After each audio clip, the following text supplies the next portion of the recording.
Hello friends, welcome back to my YouTube channel arts students corner. कैसे हैं आप लोग? उम्मीद है आप लोग अच्छे होंगे। तो बिना देरी के फटाफट शुरू करते हैं अपना टॉपिक प्लांटेशन एग्रीकल्चर। चैप्टर चल रहा है हम लोग का प्राइमरी एक्टिविटीज़। तो बुक है फंडामेंटल्स ऑफ ह्यूमन ज्योग्राफी और क्लास 12 एनसीईआरटी। अब फटाफट से इसको पढ़ लेते हैं। आप लोग से रिक्वेस्ट करूँगी अपने साथ बुक्स खोल के जरूर बैठिएगा, और अगर आपने इसके पहले का पार्ट 1 नहीं देखा तो वो देख लीजिए, आपको समझने में आसानी होगी। अब हम लोग पढ़ेंगे प्लांटेशन एग्रीकल्चर, यानी कि रोपण कृषि। Plantation agriculture as mentioned above was introduced by Europeans in colonies situated in the tropics. यूरोपीय लोगों ने विश्व के अनेक भागों का औपनिवेशीकरण किया तथा कृषि के कुछ अन्य रूपों की शुरुआत की, जैसे कि रोपण कृषि। Some of the important plantation crops are tea, coffee, cocoa, rubber, cotton, oil palm, sugarcane, bananas and pineapples. यूरोपीय उपनिवेशों ने अपने अधीन उष्णकटिबंधीय क्षेत्रों में चाय, कॉफ़ी, कोको, रबर, कपास, गन्ना, केले एवं अनानास के पौधे लगाए। The characteristic features of this type of farming are large-scale estates or plantations, large capital investment, managerial and technical support, scientific methods of cultivation, single crop specialization, cheap labor, and a good system of transportation which links the estates of the factories and markets for the export of the products. इस कृषि की प्रमुख विशेषता यह है कि इसमें कृषि क्षेत्र का आकार बहुत विस्तृत होता है। इसमें अधिक पूंजी निवेश, उच्च प्रबंध एवं तकनीकी आधार एवं वैज्ञानिक विधियों का प्रयोग किया जाता है। यह एक फसली कृषि है जिसमें किसी एक फसल के उत्पादन पर ही संकेंद्रण किया जाता है। श्रमिक सस्ते मिल जाते हैं एवं यातायात विकसित होता है, जिसके द्वारा बागान एवं बाजार सुचारू रूप से जुड़े रहते हैं। The French established cocoa and coffee plantations in West Africa. France वासियों ने पश्चिमी अफ्रीका में कॉफ़ी एवं कोकोआ के पौधे लगाए थे। The British set up large tea gardens in India and Sri Lanka, rubber plantations in Malaysia and sugar cane and banana plantations in West Indies. Britain वासियों ने भारत एवं श्रीलंका में चाय के बाग, मलेशिया में रबड़ के बाग एवं पश्चिमी द्वीप समूह में गन्ना एवं केले के बाग विकसित किए हैं। Spanish and Americans invested heavily in coconut and sugar cane plantations in the Philippines. Spain एवं अमेरिका वासियों ने फिलीपींस में नारियल व गन्ने के बागान लगाए। The Dutch once had monopoly over sugar cane plantations in Indonesia. Some coffee fazendas, large plantations in Brazil are still managed by Europeans. Indonesia में एक समय गन्ने की कृषि में हॉलैंड वासियों यानी कि डचों का एकाधिकार था। ब्राज़ील में अभी भी कुछ कॉफ़ी के बागान, जिन्हें फेजेंडा कहा जाता है, यूरोप वासियों के नियंत्रण में हैं। Today, ownership of the majority of plantations has passed into the hands of government or the nationals of the countries concerned. वर्तमान में अधिकतर बागानों का स्वामित्व देशों की सरकार अथवा नागरिकों के नियंत्रण में है। ये देखिए एक फिगर दिया गया है टी प्लांटेशन का, यानी चाय के बागान का। The slopes of hill are used for tea plantations because of favourable geographical conditions. अनुकूल भौगोलिक दशाओं के कारण ढालों का उपयोग चाय बागानों हेतु किया जाता है। एक्सटेंसिव कमर्शियल ग्रेन कल्टीवेशन, विस्तृत वाणिज्य अनाज कृषि। Commercial grain cultivation is practised in the interior parts of semi arid lands of the mid latitudes. मध्य अक्षांशों के आंतरिक अर्ध शुष्क प्रदेशों में इस प्रकार की कृषि की जाती है। Wheat is the principal crop, though other crops like corn, barley, oats and rye are also grown. इसकी मुख्य फसल गेहूं है, यद्यपि अन्य फसलें जैसे मक्का, जौ, राई एवं जई भी बोई जाती है। The size of the farm is very large, therefore entire operations of cultivation from plugging to harvesting are mechanized.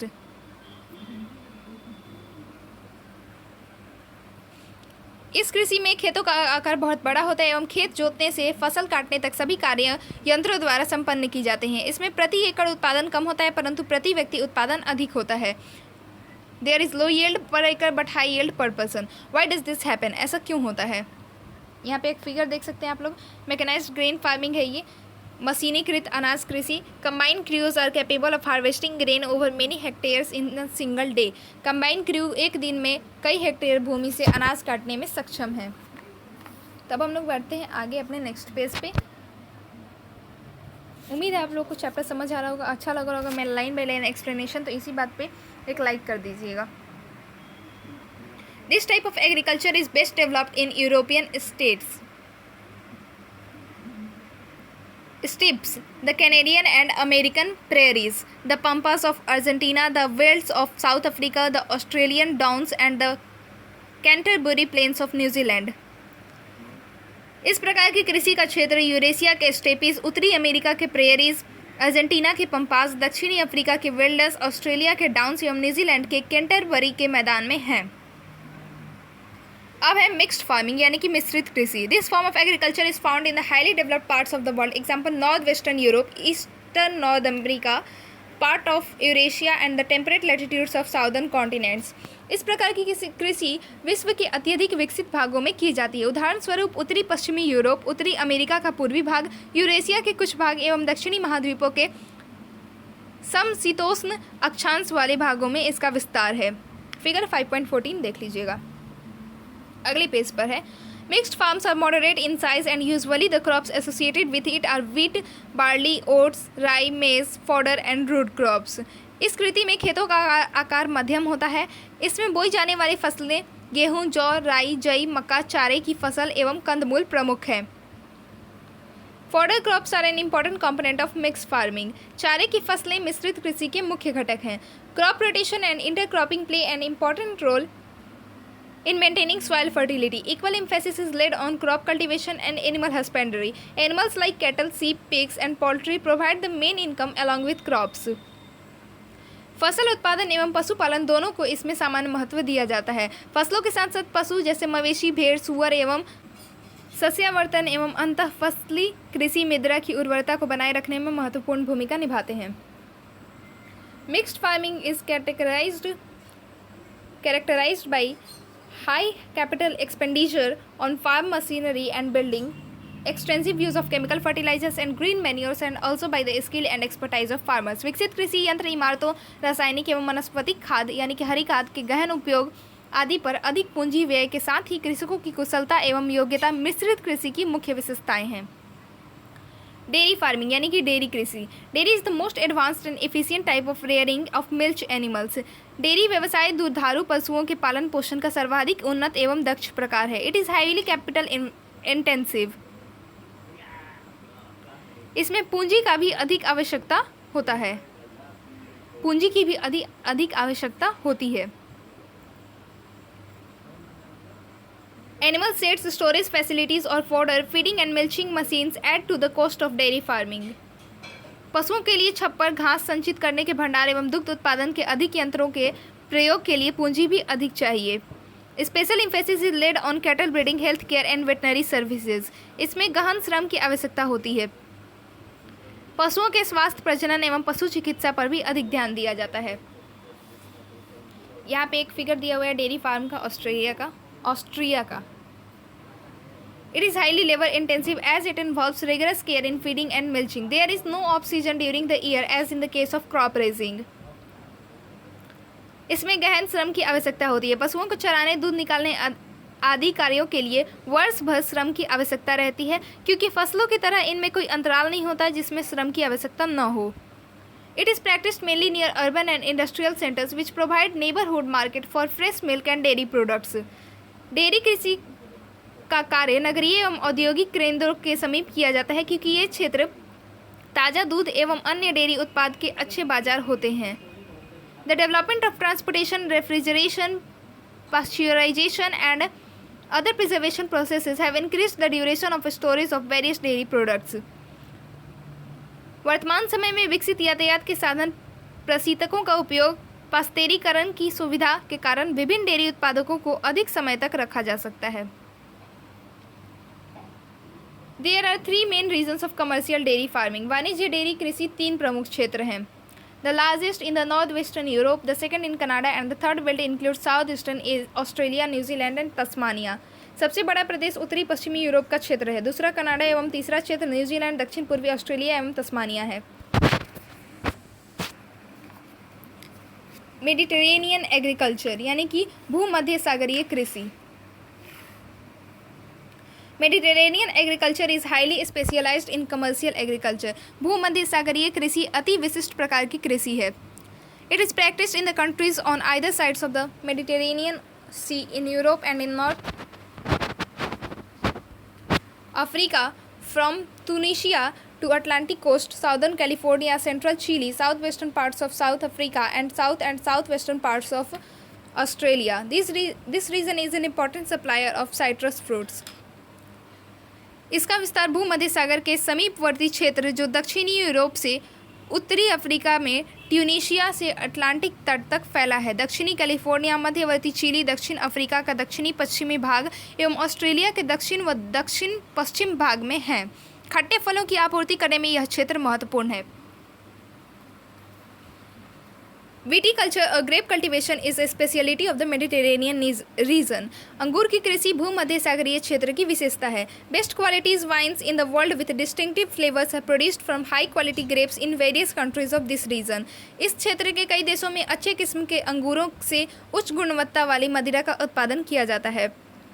The inferior grapes are dried into raisins and currants. निम्न श्रेणी के अंगूरों को सुखाकर मुन्नका एवं किशमिश बनाई जाती है। This region also produce olives and figs. The advantage of Mediterranean agriculture is that more valuable crops such as fruits and vegetables are grown in winters when there is great demand in European and North American markets.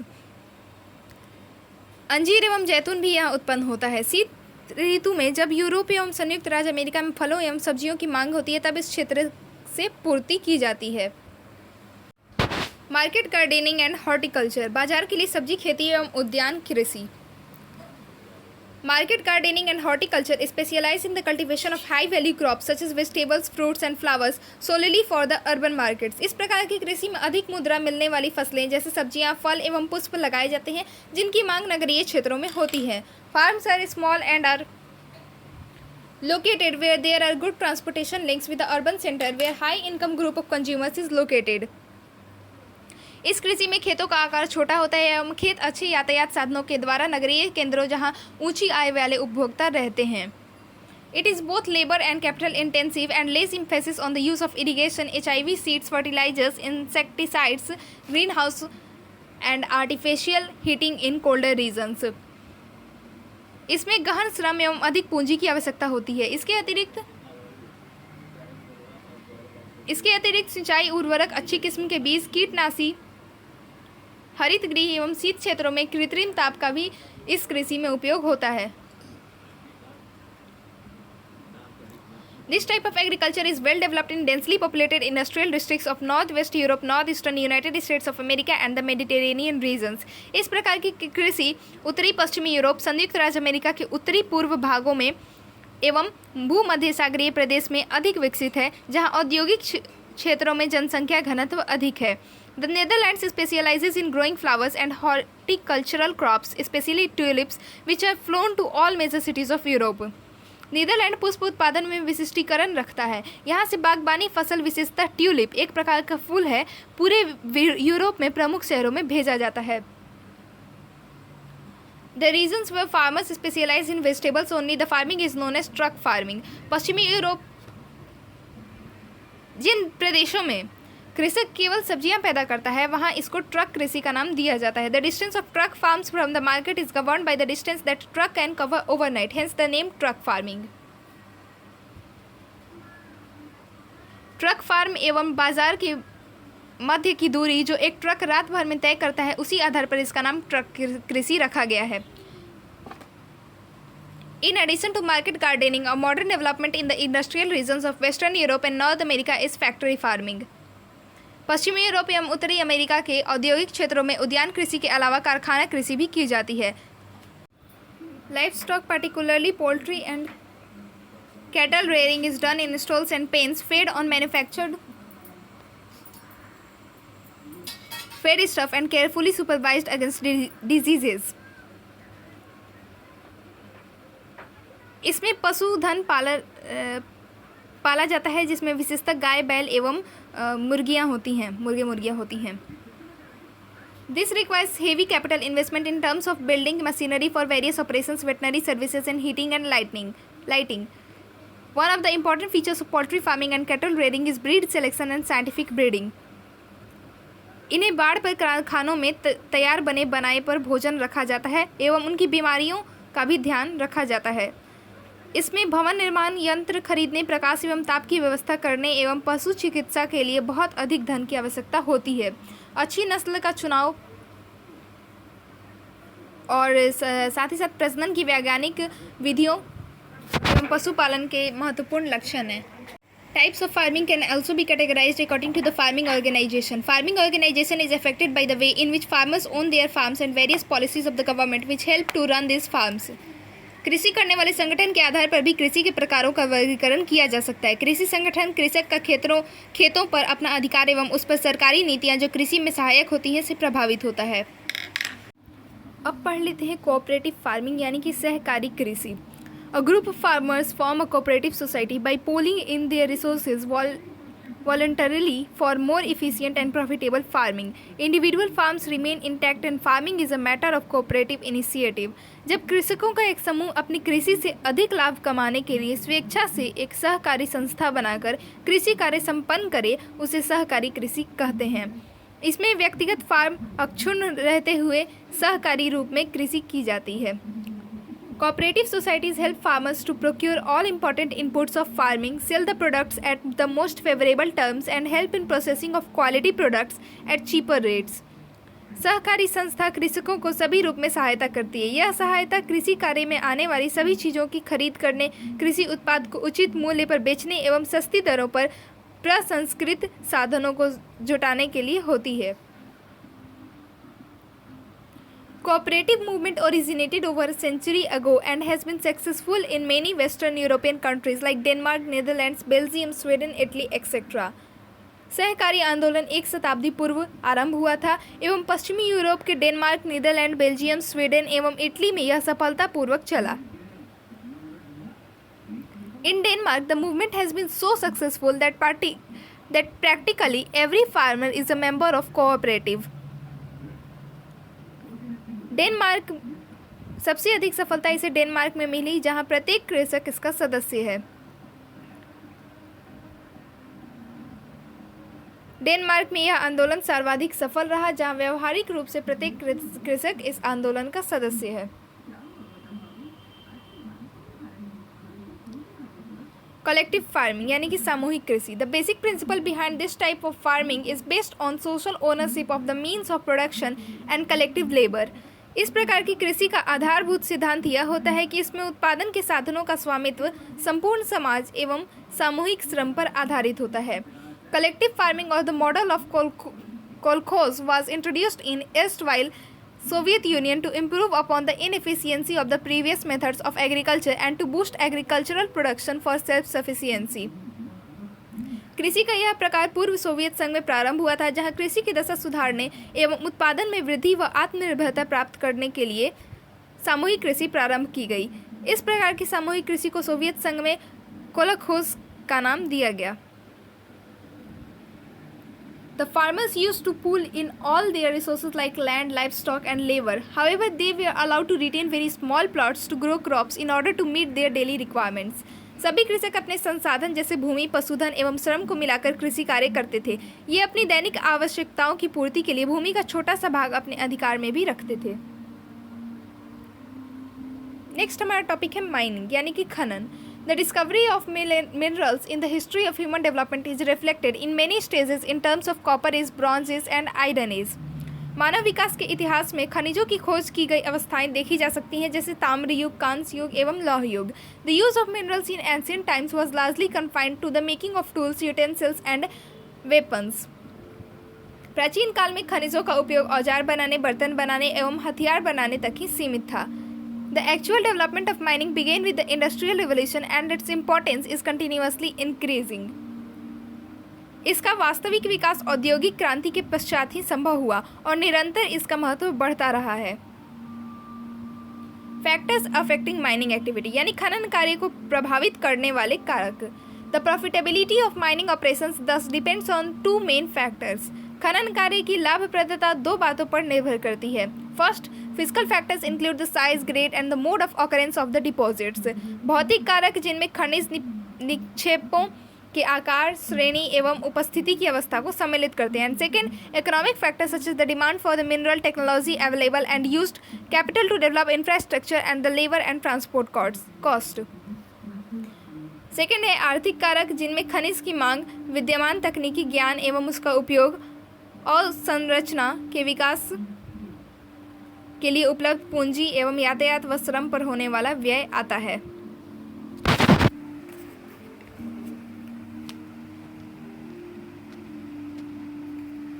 Methods of mining यानी कि खनन की विधियाँ, वो factors जो था वो exam में क्वेश्चन में आता है, आप लोग प्लीज़ उसको याद कर लीजिएगा, ऐसे मैं नोट्स में वो प्रोवाइड कर ही दूँगी।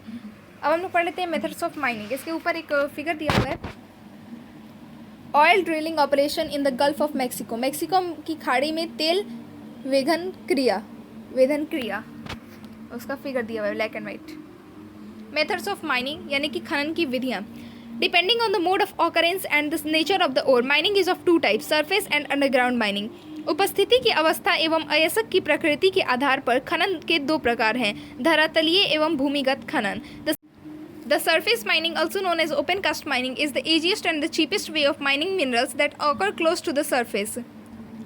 धरातलीय खनन को विवृत खनन भी कहा जाता है। यह खनिजों के खनन का सबसे सस्ता तरीका है क्योंकि इस विधि में सुरक्षात्मक पूर्वोपायों एवं उपकरणों पर अतिरिक्त खर्च अपेक्षाकृत निम्न कम होता है एवं उत्पादन शीघ्र व अधिक होता है। Overhead costs such as safety precautions and equipment is relatively low in this method. The output is both large and rapid. When the ore lies deep below the surface, underground mining method, shaft method has to be used. जब अयस्क धरातल के नीचे गहराई में होता है तब भूमिगत अथवा कूपकी खनन विधि का प्रयोग किया जाता है। In this method vertical shafts have to be sunk from where underground galleries radiate to reach the minerals. इस विधि में लंबवत कूपक गहराई तक स्थित है जहां से भूमिगत गैलरियां खनिजों तक पहुंचने के लिए फैली हैं। Minerals are extracted and transported to the surface through these passages. It requires specially designed lifts, drills, haulage vehicles, ventilation system for safety and efficient movement of people and material. This method is risky.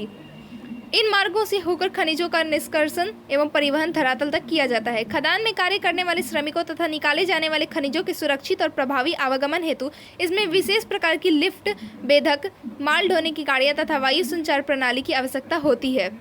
खनन का यह तरीका जोखिम भरा है। Poisonous gases, fires, floods and caving in lead to fatal accidents. Have you ever read about mine fires and flooding of coal mine in India?